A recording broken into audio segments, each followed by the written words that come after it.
Ashama harka fuunee jaalatamtootaa fi kabajamtoota maatii jiruu miidiyaa nageenya keenya bakka jirtanitti isin dhaqqabu isiniin jenna. Odeeffannoo akkam barbaachisu taate qabannee isiniif dhiyaannee jirra. Odeeffannoon keenya Dr. Abiy Ahmed Eertiraa waliin nagaa ni buufna jechuudhaan gidduu kana miidiyaaleen hawaasaa hedduun odeessaa turan. Yeroo muummichi ministeeraa waa'ee Eertiraa kaasuu waa'ee ulaa galaana diimaas haasa'amaa ture. Amma garuu wanti Itoophiyaa rifachiisee dhagahamee jira. Wanti Itoophiyaa rifachiisee maali kan jedhu odeeffannoo keenya guutuu keessatti gurra isin buusu. Waliigalteen Pirootoriyaa yeroo kamuu caalaa balaa keessa jira jechuudhaan TPLF akeekkachiise. Akeekkachiisa TPLFis kan gurra isin buusnu ta'a. Mootummaan Biltsiginnaa qeerroo Oromoo shanii wajjin hidhata qabda jechuudhaan ajjeesuu hidhuu kan duraa caalaa itti fufee jira.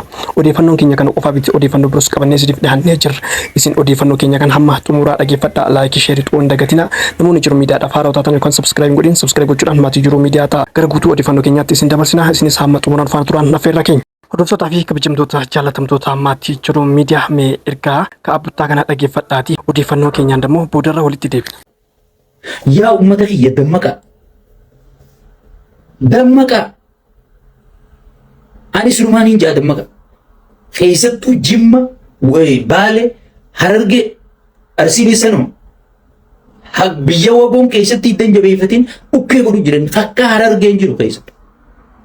Irra badaan faarsee bulaatii Harargee kanaaf kan ija guduunfatee deemsi jedhe. Kanaati saasiyaa ilmooti yawuu jette. Isin asii boochu har'a tarkaanfatee garuma isaa waan galliqumsu jechuudha. Kadeem irra badaan faarsee bulaa kanaa jechuudha. Kan balleessuu qabnu dhabamsiifsuu qabnu uummata keenya irraa if keessaa baasuu qabdan kanaa jechuudha.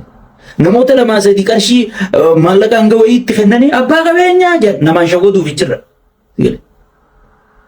Abbaan qabeenyaa Finfinnee tana jira kan dubbanne adeeru warri gartee malti miliyoona miidiyaa nageenya keenya bakka jirtanitti isin dhaqqabu. Warri qabeenyatti fireen irraa yaate san guututti liqimsee taa'u jiru jira afaan hin dubbanne ka gibiraa sin kafal kan sodaatti hin dubbanne gaangistara jaarratee waraana jaarratee sigalee gaangistara kanaaf gartee kaan ablee bita kaan qawwee bita kaan makiinaa biteeti isuma eegan lubbuu namni itti dubbatu hin jiru jechuudha.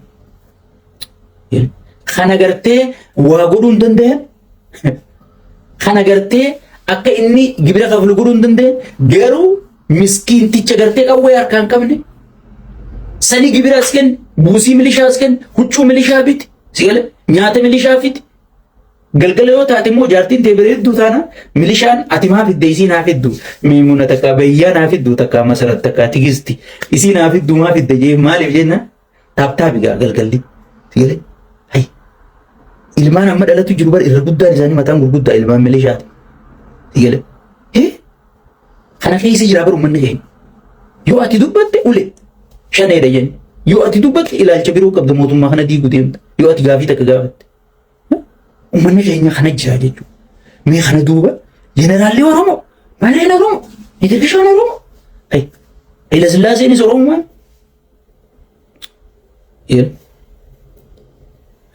saniifuu ani keessattuu Harargeen faan namicha kana ani isinumaa fi niyya. Egaa hordoftootaa fi kabajamtoota maatii jiruu miidiyaa yaada ka'abbuttaa booda walitti deebinee jirra. Asumaan gara odeeffannoo keenyaatti isin dabarsina. Isinis laayik, sheerii tuquu hin dagatina. Yaada uummattan gara koomantiitiin nu barreessaa. Namoonni jiruu miidiyaadhaaf haaraa taatan yookaan sabskiraayib gochuudhaan maatii keenya akka taatan isiniin jenna. Gara odeeffannoo keenyaatti isin dabarsina. Isinis hamma xumuraan faana turaan affeerraa keenya.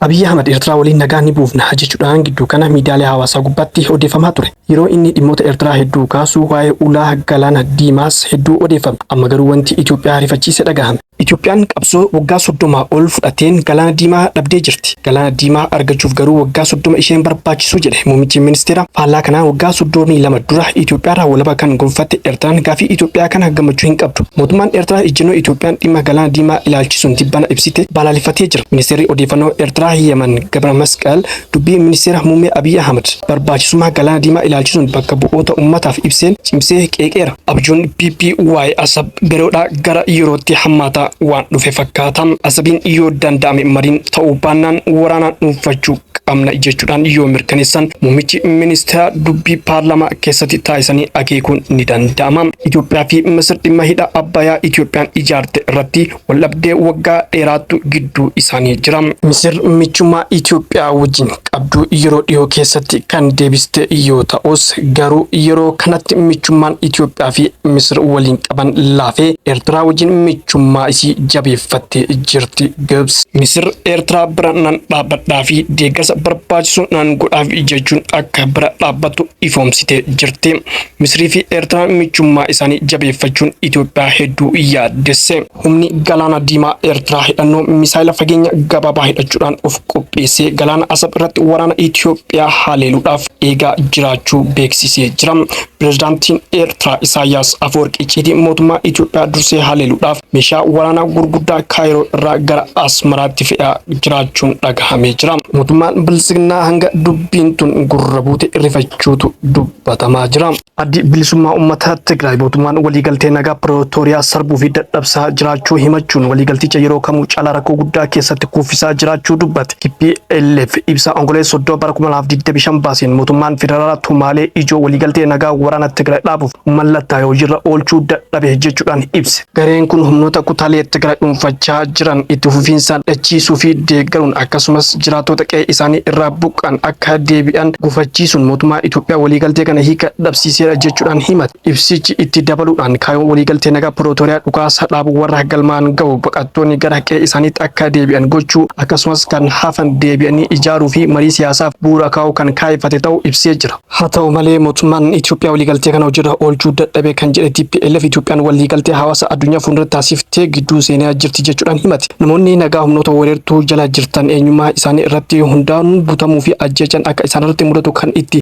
fufe ta'uu ibsuun dhalattoonni Tigraay qe'ee isaanii irraa buqqaan ammoo qorraan dhukkubaan beelaa fi maal dhabuun du'aa jiru jechuudhaan himatee jira. Muummichi ministeera Abiy Ahmed haasawaa bara paarlaamaa irratti taasise qeequun duguuggaa sanyii waggaa 5 Tigraay keessatti mudate waldhabdee ji'a lamaa jechuun xiqqeessee jedhan. Dubbiin kun hammam du'aa fi gidiraa uummata Tigraay irratti qoosaa akka jiru badiinsa darbeef akka gaabbii hin qabne agarsiisaa jedhe ibsichi. Dabalataan muummichi ministeeraa buqqaatonni gara qe'ee isaaniitti akka deebi'an hojjechuu caalaa murtoo uummata riifarandamiif dursa kennuu isaanii himachuun mootummaan teessuma lafa qubsuma uummata Tigraay jijjiiruu hojjetaa jira jechuudhaan komatan. Haasaan ministeera muummee kun qaama duula maqaa balleessii fi doorsisa hooggantoonni waraanaaf siivilii mootummaa Itoophiyaa uummataa fi dhaabbilee Tigraay irratti gaggeessaa jiraniiti jedhe ibsichi.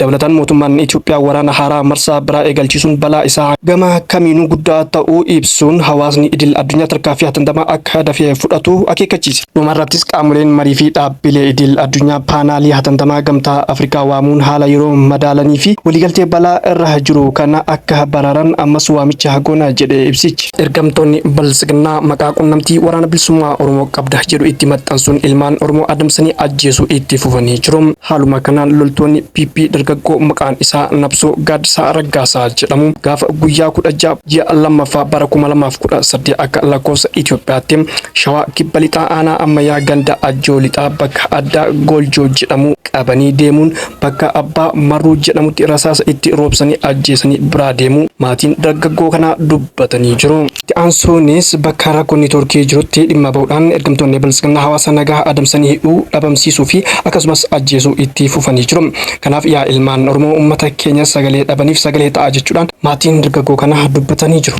Egaa hordoftootaa fi kabajamtoota maatii jiru miidiyaa odeeffannoon ammaaf qabannee isiniif dhiyaanne hanganumaa odeeffannoo keenya biraatiin hamma walitti deebinutti nagaan turaa isiniin jenna. Namoonni jiru miidiyaadhaaf haaraa ta'an yookaan subscribe godhin subscribe gochuudhaan maatii jiru miidiyaa akka taatan akkasuma like share gochuudhaan jajjabeessaan dhaamsa keenya yeroo hundumaati waan nu wajjin turtaniif galatoomaa ulfaadha.